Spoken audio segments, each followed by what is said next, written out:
I'm willing to bet that you've heard of national parks, huge icons in American culture, Grand Canyon National Park, Zion, Joshua Tree. You get the picture.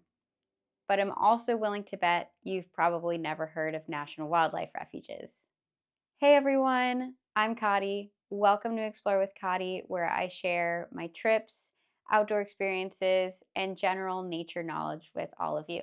Today, we're talking about places that I love. I'm obviously very biased. Yeah, I'm going to talk a little bit about what they are and give you 5 reasons why I think you should visit your local National Wildlife Refuge. So let's get into it. So, first off, what are National Wildlife Refuges? And since I started off talking about national parks, I'm kind of going to use them as a comparison. So, as many of you probably know, national parks are places where a lot of the activities you can do and a lot of the reason that they're there are people based.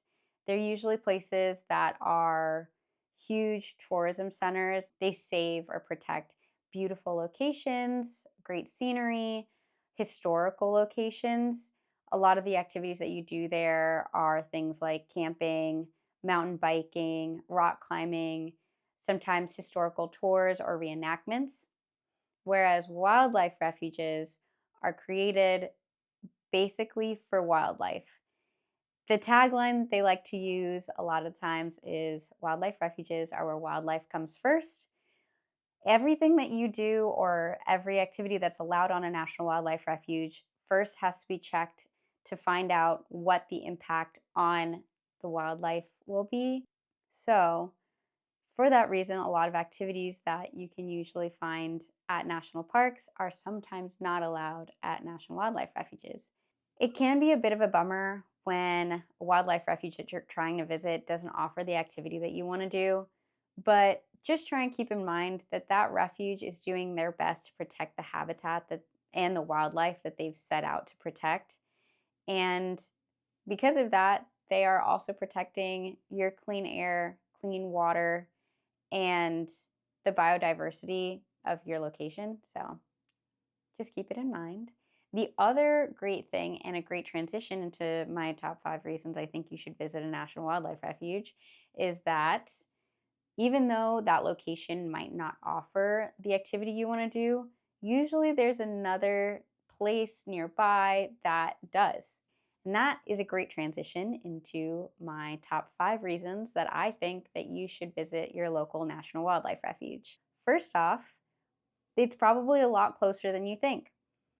I feel like people have this misconception that to see the outdoors, you have to drive or fly hundreds of miles away, but it's not always the case, especially visiting a National Wildlife Refuge.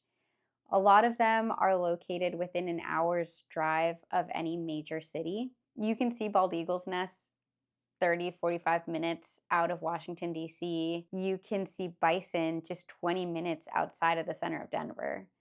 So keep an eye out. There's plenty of locations. There's over 570 of them.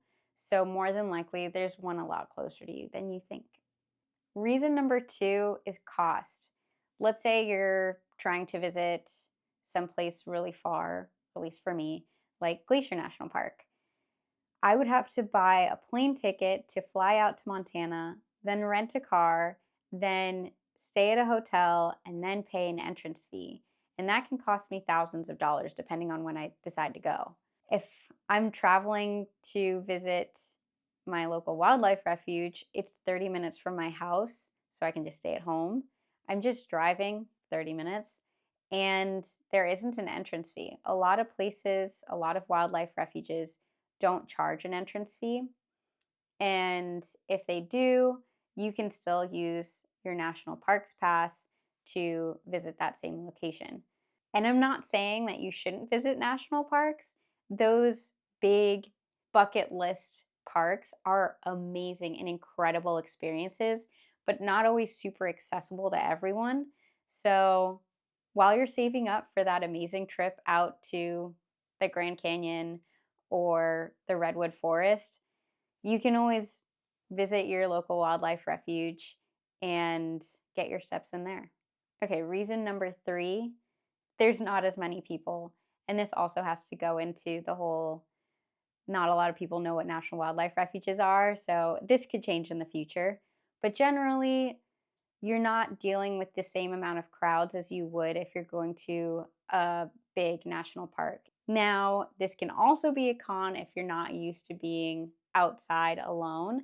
So bring a friend with you. If you can and you have one, you can bring your pet. They're great ways to see the outdoors without feeling like you're in a traffic jam on the road or even on the trail. That brings me to reason number 4 as to why I think you should visit your local National Wildlife Refuge, and it has to do with number 3. Because there's not as many people, and because wildlife refuges are places created for wildlife, they are the best places to see wild animals in their own habitat, doing their own thing, not in a zoo, not behind a cage. It's really cool. So if you're in the South and you really want to see an alligator, try and find a wildlife refuge. You're probably going to be able to see at least one. They're also great places to see wildlife because a lot of refuges have what are known as wildlife drives. So you can experience the refuge without even leaving your car. And because you're sitting in a car, wildlife don't really perceive you as a person. So they kind of usually are a little bit more relaxed and just doing their thing. If you're uncomfortable with wildlife too, and there's a wildlife drive, it's a great way for you to feel a little bit more safe and in your own space. So I would definitely encourage you to check out to see if there's a wildlife refuge with a wildlife drive. Finally, reason number 5, they're great places for you to learn about the local plants, animals, and habitats that live in your neighborhood, in your local area. A lot of us can probably identify a lion or a polar bear just by looking at a picture of them. And those are animals that we have grown up to care a lot about and want to protect. But I could never name any of the trees that were in my front yard. So, hopefully, by visiting your local wildlife refuge, you can begin to learn a little bit about some of those species that live by you. And maybe in the future, you might even want to protect them. So that's it. Those are my top 5 reasons for visiting a wildlife refuge. Hopefully, you learned something new, and I really hope that this inspires you to at least look up what your local wildlife refuge is. I'm going to have plenty of videos coming up on some refuges that I've been able to visit in the coming months. So look out for those, and I'll see you on the next one. Bye.